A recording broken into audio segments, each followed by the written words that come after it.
oupa. Hallo my kind. Oupa, ek het 'n taak gekry oor waar ek eendag gaan studeer. Kan oupa my help dink? Jy wil mos by akademia gaan studeer.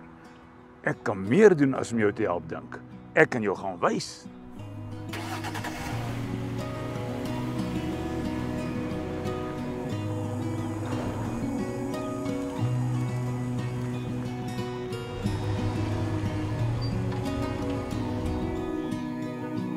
Oupa, ek sien nog niks en niemand hier nie. Jy kans my skat, wees net geduldig. Ek wil hê wat ek jou nou gaan wys, moet jy met jou hele hart en met jou hele siel inneem. Maak jou oë toe en dan verbeel jy jou. Wêreldklas kampus hier reg voor ons, hier in die ooste van Pretoria. Kan jy dit sien? 'n Proefplaas, 'n studentesentrum, koshuise, sportvelde, 'n amfitheater en 5000 studente wat aan 'n bruisende studentelewe deelneem. Wow, ek kan nie wag nie. Maar wanneer word die kampusstroom waar? Gouer as wat jy dink. In 2028 maak die deure oop. So ons gaan meer moet doen as net droom. Ons gaan moet begin saambou.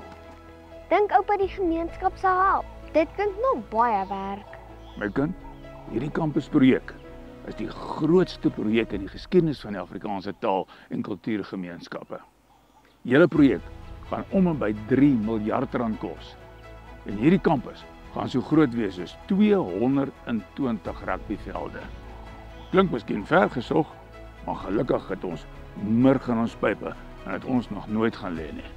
Soos ons voorouers al 100 jaar terug met die Help Mekaar beweging gewys het, dat ons kan saam staan in moeilike tye en saam 'n toekoms kan help bou. Ons het self die boustene neergelê. Boustene? Is hulle dan bouers? Ja, toekomsbouers. Een van die bekendste voorbeelde van die Help Mekaar beweging is die insameling van fondse om vir studente finansiëel by te staan sodat hulle studiedrome kan bewaarheid. Waar gaan ons al die toekomsbouers kry? Is oupa ook een? Maar natuurlik my kind, elkeen wat 'n bydrae lewer is 'n toekomsbouer. Jy sien my kind, ons praat nie net nie, ons doen.